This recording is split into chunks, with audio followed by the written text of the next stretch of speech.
Welcome back to the Unanimous Decision Podcast. I'm your host, D. Palm. We're back with the Week 12 edition of Quick Hits, and I know what you're thinking. Hey, where's my main show? Don't worry, it was recorded. It's me and Rod from the Black Eye Tits. It's hilarious. However, we did run into some back-end problems as far as cleaning up the audio. Rain or shine, whatever we have is going to be out at least by Wednesday. Bear with us. I apologize again for the technical difficulties, but you're being promised another podcast this week with somebody who can talk me off a ledge about this Georgia-Auburn game. I was nervous the first time it happened. I'm way more nervous now because, well, we all saw what happened last time. But before we get into that, and before we get into the rest of the week, let's get straight into our quick hits. Week 12 is in the books for the NFL. Let's talk about how it happened. And there we go. Thursday night, or Thursday day, actually, Thanksgiving games. This tradition has kind of expanded from just the Cowboys and the Lions having their game every year. The Lions went out there and lost to the Vikings, who have put on quite a show. And I've heard everyone tell me what a great story Case Keenum is. And at this point, I can't deny them. People want to say, oh, do you play Teddy Bridgewater? I don't think you do. I think that you go with the hot hands you've got. And plus, Teddy's not just coming off an injury. He's coming off almost losing that fucking leg. Like, we've really got to be careful as to how quickly we want to throw him in there. Let's say you want him, because his ceiling is higher than Case Keenum's. You want that extra element in the playoffs. It can't be starting in the playoffs. He got to start before then because the speed ratchets up in the playoffs. He's going to need some time to get back to game shape. The Chargers beat the Cowboys in the most exhilarating game of Thanksgiving for me because watching sad Jerry Jones should be a new national tradition. The Giants lost to the Washington Rachel Sawyers 20-10 also on Thursday, partially because, look, all right, NFL, let's have this conversation. You have a team that's named as a racial slur. Why play them on Thanksgiving? Especially that racial slur. Like, I don't get it. Like, what? Are you asking us to talk about things beyond sports? Because it feels like I titled the episode a couple weeks ago, you're in the business of generating distractions. If you have stock in distractions, should be going sky high. Sunday games, let's start in the A. Let's start where it matters. Let's start with the Falcons getting back on track. Let's start with Julio Jones setting all sorts of records for most catches under 90 games. He held in 12 catches for 2 touches. Mohamed Sanu got through a touchdown. That's the Falcons' offense we've been waiting to see. Did I like the fact that the defense let up and let the Bucs back in the game? Of course I didn't. But at the same time, hey, we had a cushion, play with the cushion, you adjust your play calling to the cushion. God bless the Falcons. Yeah, I'm not going to make any Sark jokes. I decided I wasn't going to, and I'm going to hold off. The Bengals beat the Browns, and yeah, the Bengals are fine. The Bengals are the Bengals. They're 5-6. They're continuing in middle around 500. That will somehow keep Marvin Lewis's job. However, the interesting thing is the Browns, because we very rarely seen an 0-16 team. However, I think that this past week was their best chance to get a win. Upcoming, they've got the Chargers, who were 5-6 in the AFC, therefore in the playoff hunt. The Chargers are currently favored by 14 at home against the Browns this coming Sunday. We've also got, then after that, it's the Packers, who actually look quite formidable with the backup quarterback in there. Then you got the Browns, who are 6-5. Then you got the Colts, the Bears, who are 3-8 but feisty. So they're going to have something to play for, something to fight for at the end of the season. And then the Steelers at 9-2 to close out the year. That may have been the Browns' best shot to collect a win before the season ends. And yeah, I don't feel great about anyone there. And when you find out that the owner of the Browns is one of Tennessee's biggest boosters, you've got to ask yourself a lot of questions, because Tennessee, they were loud and forceful, and they were able to speak their mind on what they wanted, and we'll talk about that later this week. But in Cleveland, it seems like desire isn't quite getting it done. The Titans held on to beat the Colts 20-16. I don't know what to think of the Titans. I don't know what to think of the Colts. I don't know what to think of the AFC South, because I thought it'd be a good division. And I'm watching 7-4 take the lead in the division, or be in second place, because the Jacksonville Jaguars have a defense that just erupted out of nowhere. It's a crazy division.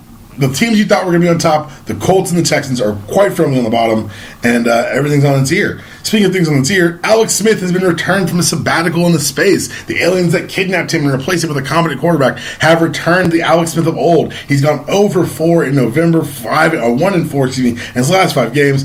Just lost to the Bills at home, 16-10. Those little gitchy, gadget college plays that we saw earlier in the year that were taking advantage of angles and not being on film yet, they're on film now.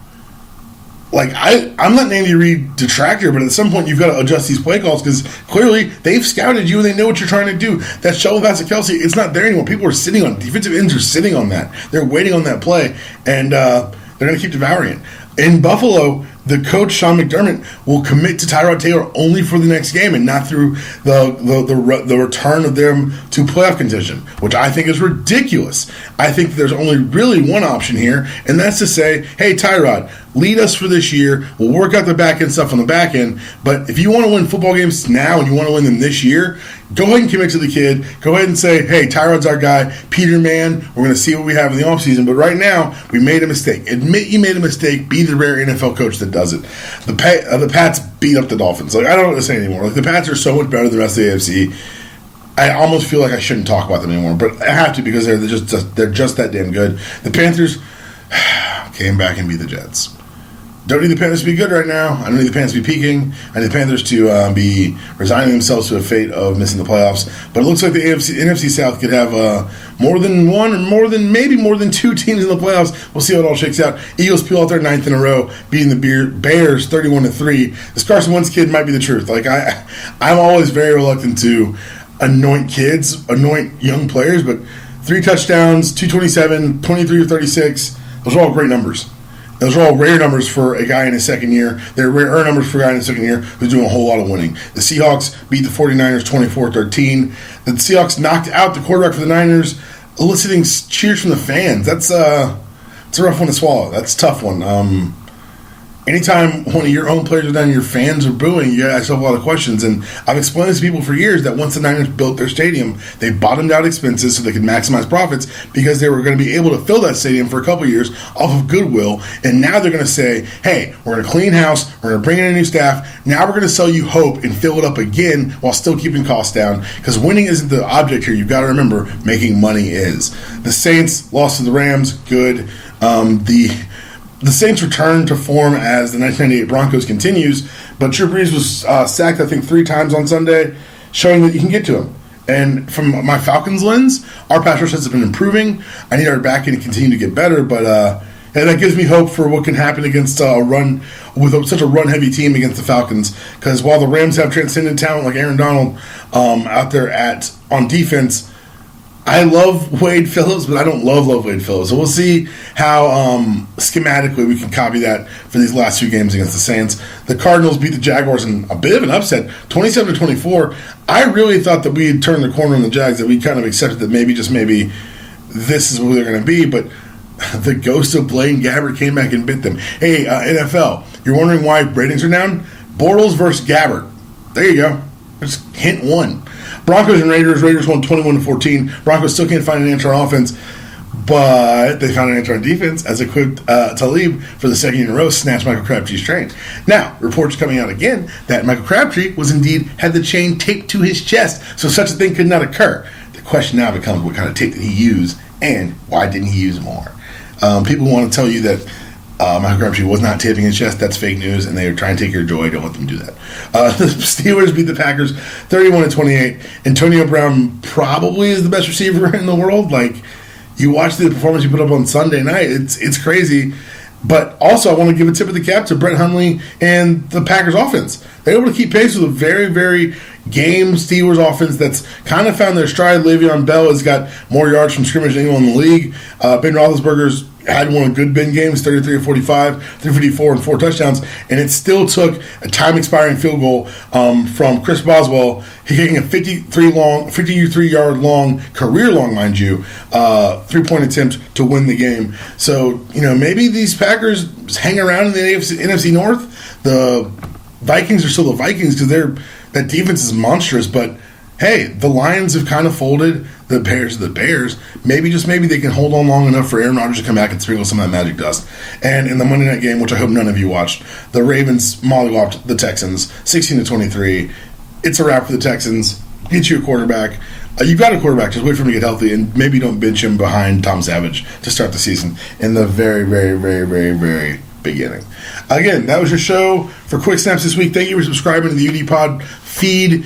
The main show, again, will be out tomorrow at the very latest. There'll be an additional show this week going through the coaching changes in the SEC and also covering Georgia versus Auburn. I can't even say it without getting a little nervous. That was your show. This is your outro. See you guys later.